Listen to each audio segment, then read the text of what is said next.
제가 보기에 신명대, 기동대 이렇게 볼 수 있지만 북한식으로 얘기하면 북한의 권력 다툼, 보위부 대 안전부의 권력 다툼이나 똑같습니다. 시청자 여러분들은 민주당 전대 뭐 볼 거 있다고 네가 지금 이렇게 갖고 왔느냐? 이성근이 왜 갖고 왔지? 라고 하실 겁니다. 맞습니다. 민주당 전대는 거의 북한 노동당의 옹립식이죠. 뭐 주석 옹립식 뭐 이런 걸까요? 그야말로 김씨 3대 그런 세습이 떠오릅니다. 그들이 무슨 뭐 회의를 하면 무조건 이 당원증 딱 들고 찬성 다 100% 찬성 뭐 이런 결과가 늘 나오죠. 그러니까 100% 찬성 바로 이재명 대관식이 될 겁니다. 그런데 이재명 대관식보다 좀 눈에 들어오는 게 최고위원 선거입니다. 최고위원 선거에 한 10명 정도가 지금 나올 것이라고 예상이 되는데요. 이 10명을 그룹핑하면 재미있는 결과가 나옵니다. 바로 기동대에서 지도부로 라는 제목의 기사입니다. 친명 최고위 경쟁 가열, 기동대에서 지도부로 이런 내용인데요. 제목인데요. 기동대라는 건 저는 이제 이 더민주혁신회 얘기인데 이 더민주혁신회를 기동대라고 안 부르고 친위대라고 불렀습니다.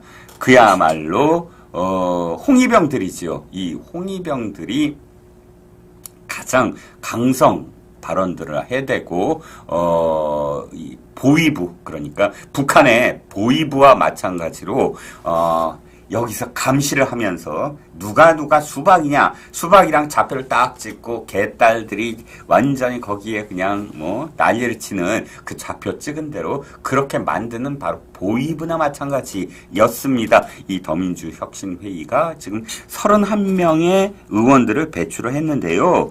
이 31명의 의원들 중에 그냥 보위만 할 줄 알았더니 당 지도부까지 장악을 하려고 하는 겁니다. 지금 10명 가까이 나온 사람들 중에 강선우, 민형배, 이성윤 이 자들이 바로 혁신회의 소속입니다. 그러니까 지금 친위대가 아예 지도부, 나치 지도부로 들어가는 것이지요. 그런데 이렇게만 보면 뭐 친위대니까 친위대도 다 구성하겠지 했는데 여기에 도전하는 그룹이 있습니다. 김민석, 전현희, 한준호 이런 자들이지요.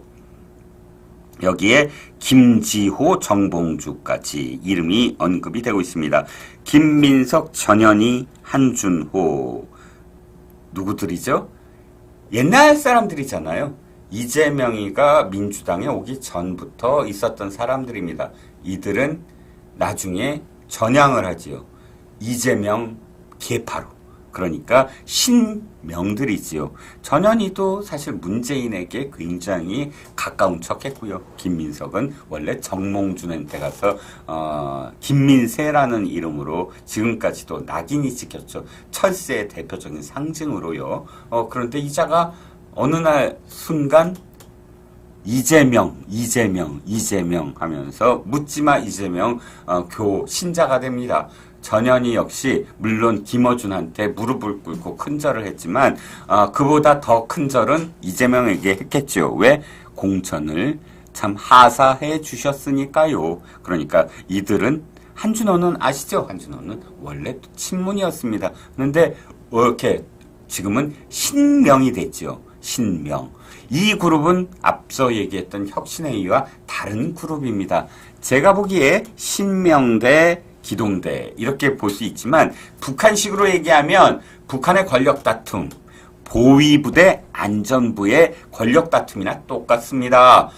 보위부와 안전부는 사실상 국가안전보위부라는 이름으로 한 조직이었어요. 그런데 이 한 조직이 분화되면서 하나는 보위부 하나는 안전부로 나뉘게 됐는데 그러니까 서로 아웅다웅하면서 권력 다툼을 벌이지요.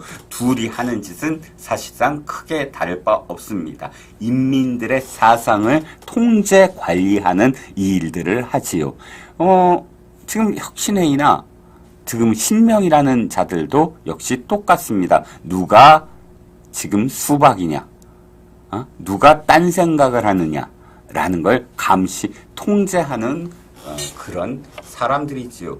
그러니까 북한이 권력 다툼을 벌이는 것처럼 북한의 권력 다툼, 보위부와 안전부의 싸움처럼 더민주 혁신회의와 신명들의 싸움으로 지금 보이는 것입니다. 시도당 위원장의 경쟁 역시 비슷한 양상입니다.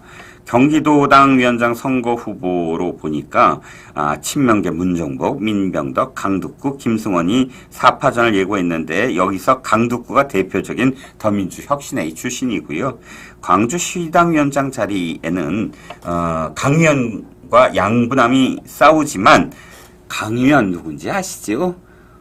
강위원 바로 황총련 의장 출신이고요. 한총련 의장 옹립식 때 젊은 청년을 프락지라고 몰아서 고문을 통해서 죽인 사건. 그 사건에 사실상 책임자라고 할 수가 있죠. 왜냐하면 그를 옹립하려는 그런 의식이 한양대에서 계속 벌어지고 있었고 그 와중에 사실 폭행을 직접적으로 한 것은 아니지만 이 죽음을 다른 이슈로 마치 덮으려고 하는 그런 기자회견을 직접 했습니다. 이 사람은 5년형을 받는데 사실 이 고문치사 사건에 연루되진 않은 것으로 법원은 판단하고 집시법으로만 5년형을 때렸습니다. 하지만 도의적 책임, 윤리적 책임에서 벗어날 수 없는 자입니다. 이것이 드러나자 경기도 산하 기관에 있다가 거기서 사퇴를 하고 또 이번에 총선에 지금 도전장을 내려다가 그 사실이 또 밝혀지면서 사실 도전을 철회하고 근데 이자는 또 하나의 연루가 되어 있습니다. 바로 성추행과 관련된 사건에도 연루가 되어 있는 자입니다. 그 성추행 사건도 사실상 이 사람이 공직에 계속 못 나간 이유가 되지요. 그런데 이제는 버젓이 광주시당 위원장의 명함을 들이민 겁니다. 원래 시당 위원장은 현직이 대부분 하지요. 그런데 이 자는 지금까지 정치 일선에 서본 적도 없고 국회의원도 한번 안 돼본 자가 시당 위원장이 되겠다고 지금 나선 겁니다.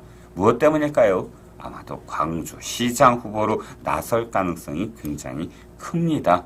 바로 이재명을 등에 업고 한총련 출신들이 득세를 하려는 그런 움직임을 보이고 있는데 여기에 도전장을 낸 사람이 바로 양부남입니다. 양부남은 현직 의원이고 또 검사 출신이고 아시다시피 이재명과 관련된 사람이지요. 여기 역시 광주시당 위원장 자리를 놓고 바로 보위부와 안전부, 보위부의 강위원과 안전부의 양부남이 지금 서로 경쟁을 벌이고 있는 양상이라는 것입니다.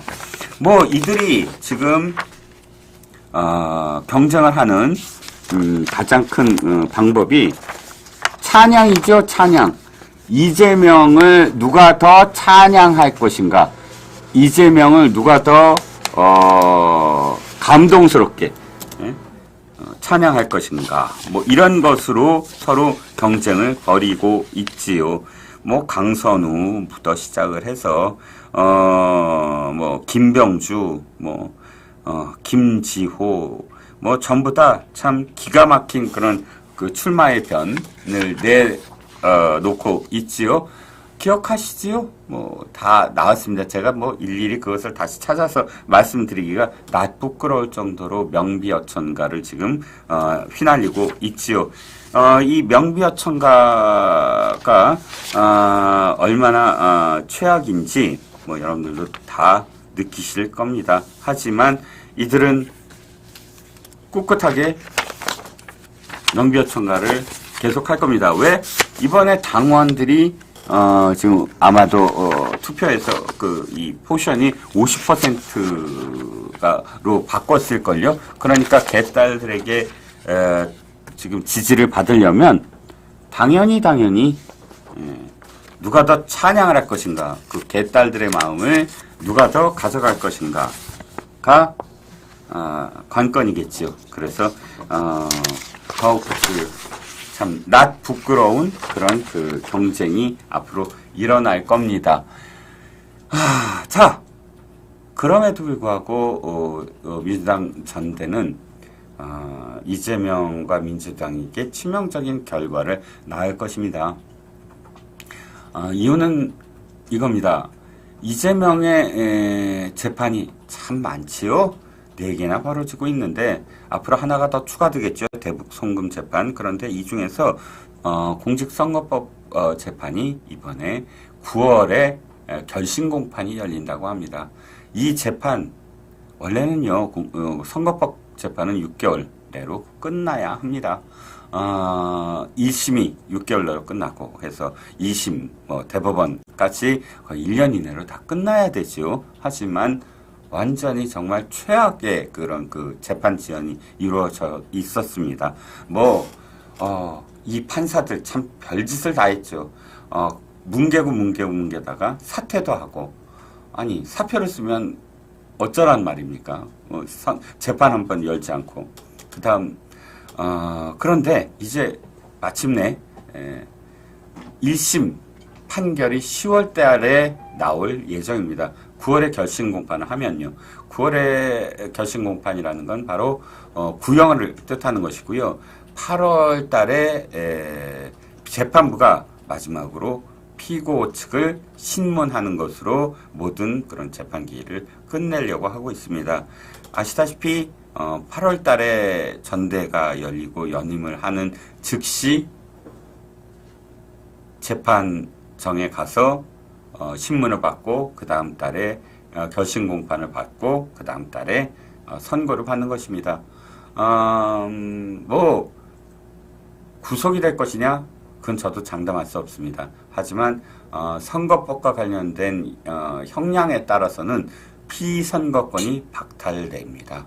그러니까 5년 동안 만약에 그러니까 유죄가 선고가 된다면 5년 동안 이재명의 그 피선거권이 박탈이 되고요. 물론 1심입니다.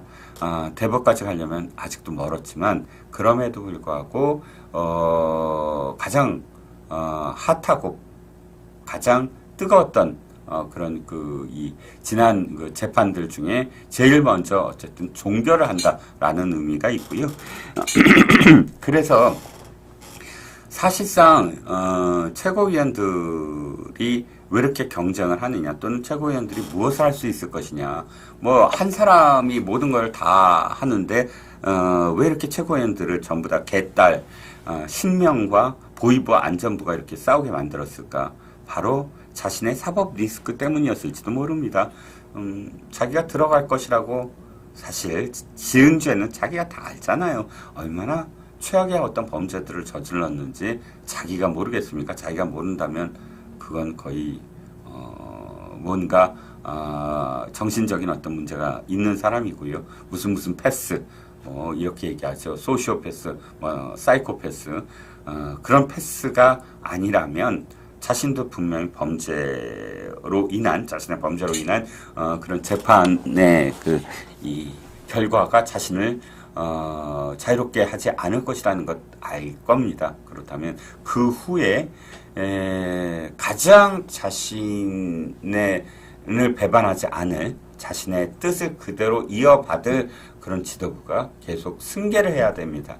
그 승계를 하려면 지도부로 나올 수 있는 자들을 완전히 찐명으로 만들지 않으면 자기가 감옥에 있을 때 자기를 완전히 아웃시킬 수 있다라고 생각을 할지도 모릅니다. 그것 때문에 이재명이라는 자는 자신의 부인을 그 계양을의 대의원으로 만들었지요. 역대 어떤 야당 대표가 자신의 부인을 무슨 권리당원이니, 권리당원은 그렇다 치더라도 어쨌든 대의원이니 이런 자리에 가게 만듭니까?